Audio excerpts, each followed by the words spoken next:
I did relate to that part, but it was different. Imagine living in a world where Lady Gaga wasn't the lead in A Star Is Born. Wild, right? Well, it was almost a reality.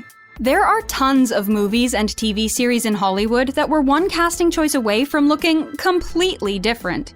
Luckily, actors like Jennifer Lawrence and Robert Pattinson persevered, and were able to fight their way up to the top and prove everyone wrong. You'll never be able to look at some of these actors the same way again when you find out who almost replaced them. And James Cameron started this rumor somehow, that I got the role. Lady Gaga not being Bradley Cooper's duet partner in Shallow? Unimaginable to us. But it was the route Warner Brothers originally wanted to take the movie in. The studio just didn't think she was the right fit for the role, and were a little skeptical about her lack of acting experience. But Bradley Cooper wasn't having it. He knew she was the perfect ally. Bradley even called her plutonium. We're guessing he meant along the lines of radioactive? That's why he teamed up with Gaga, and the two worked together on perfecting their screen tests in order to prove them wrong. And that was actually one of the first things when I was trying to pitch this movie to Warner Brothers, I showed them that video. No one told Lisa Kudrow her audition was gonna be this way. She also never knew how much harder she had to fight for her role as Phoebe on Friends compared to her fellow castmates. You can see the exact moment she realized on a Friends reunion. Check it out. You had to audition for Jimmy? I auditioned, but... Not auditioned, but I did. According to the actress, on top of her first audition, she auditioned for director James Burrows 6 more times before they finally agreed on casting her. The rest of the cast never even had to audition for the director at all. 5 out of 6 of the Friends are in, and I went, oh my God, they didn't ask me. It's a good thing they did hire her. Not only is she iconic, but she went on to be nominated for 6 Emmy Awards. Team Jacob would have looked a lot different if Taylor Lautner didn't give everything he had to keep his role as Jacob Black. While his role as Jacob in Twilight was secured, the producers just weren't convinced he'd be able to transform into the bulked-up Jacob they needed in the next 4 films. There were even talks of recasting him with Michael Copin. However, Taylor Lautner took on the challenge, hit the gym, and proved them all wrong. Then you should be Team Jacob.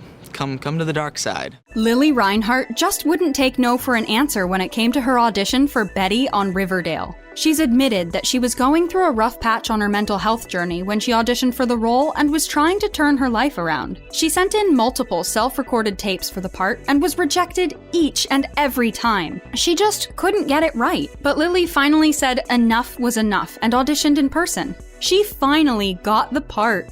BRB, we're just realizing this probably would have meant Lily and Cole Sprouse never meeting. Well, they compare themselves to Romeo and Juliet a couple times. Crazy Rich Asians is a cinematic masterpiece, there's no denying it. But they were one casting decision away from possibly not having a hit movie. Constance Wu had to fight to be able to get the role of Rachel. She wasn't able to make the projected filming dates of the movie because she was still on a series fresh off the boat. Constance wasn't giving up that easily though. She sent a very detailed and strongly worded email about how much the role meant to her. Guess what? It worked. I guess it was a really good email. The director switched around the dates and Constance was able to finish filming fresh off the boat before heading over to the Crazy Rich Asians set. This movie means so much to so many and I want people to enjoy it. Whoa. Twilight almost looked even more different than we thought. Not only was Taylor almost booted, but Robert Pattinson was this close to not playing Edward Cullen.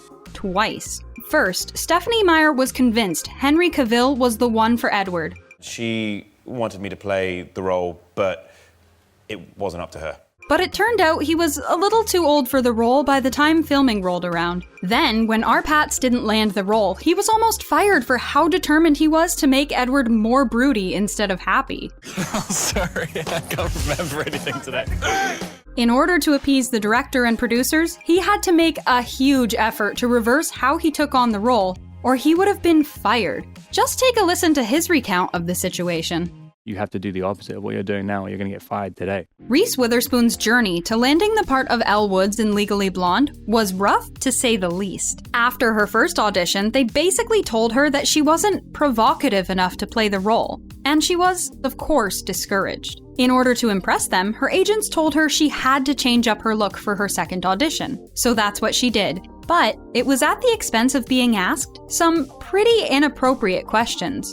I remember a room full of men were asking me questions about being a co-ed and being in a sorority. Reese says when she looks back, she can't believe that even happened. As women, you're usually the only woman on a set. We still gush at the sight of Kate Winslet and Leonardo DiCaprio, but their iconic friendship might not have been as strong as it is if Kate hadn't landed her role as Rose in Titanic. Luckily, Kate fought tooth and nails to be considered. Movie runners had been looking at Gwyneth Paltrow to take on the role, but Kate managed to get a hold of director James Cameron and told him straight up that she was the only perfect option for the role. Iconic. There's something very special about that, and so unexpected. Although Jennifer Lawrence had already proved her impeccable acting skills as Katniss in Hunger Games, producers just weren't sold on her playing Tiffany in Silver Linings Playbook. Their excuse? She was just too young. In fact, they even had their eye on Anne Hathaway taking on the part instead, but J-Law, being J-Law, made sure she did all she could to prep for her audition and absolutely blew them away. Unsurprising considering the part literally landed her an Academy Award. I would have never been able to do that if I wasn't scared out of my mind. Silver Linings Playbook wasn't the first time Jennifer Lawrence had to work for a job. Her breakout role in Winter's Bone wasn't the easiest path into Hollywood. Producers didn't want to cast her because she was too pretty. Some could say I was too attractive for the part. I didn't look right. But she wasn't having it. She flew down to New York in order to audition in person, looking a little less presentable. Red eye, not showering, no makeup. Eventually they went, oh, she's right. She's not cute. Lo and behold, it worked. How can I win? And I just won. Cheers. Blake Lively was just a little too sunny California for the producers of Gossip Girl. She just wasn't giving off the Upper East Side vibes that they needed during her first audition. Instead, they wanted to cast Rumor Willis.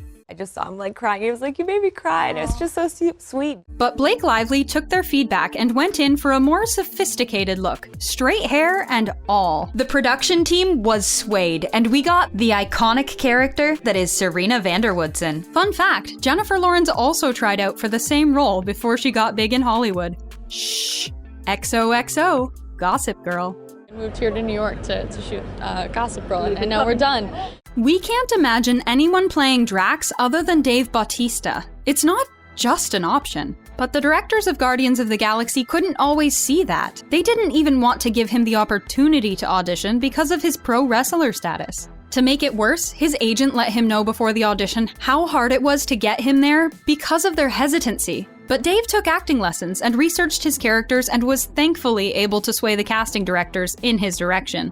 And we'll be forever grateful they did. Disney to say we made a mistake and we're gonna make this wrong or right. Thinking about some of these iconic roles being played by other actors is making our heads spin. Imagine how different some of these films and TV shows would have turned out without them. Taylor Lautner not playing Jacob? As if. Although some of these actors had to fight tooth and nail to get their roles, we wouldn't have it any other way. Which production do you think would be the most changed without the actors we know and love?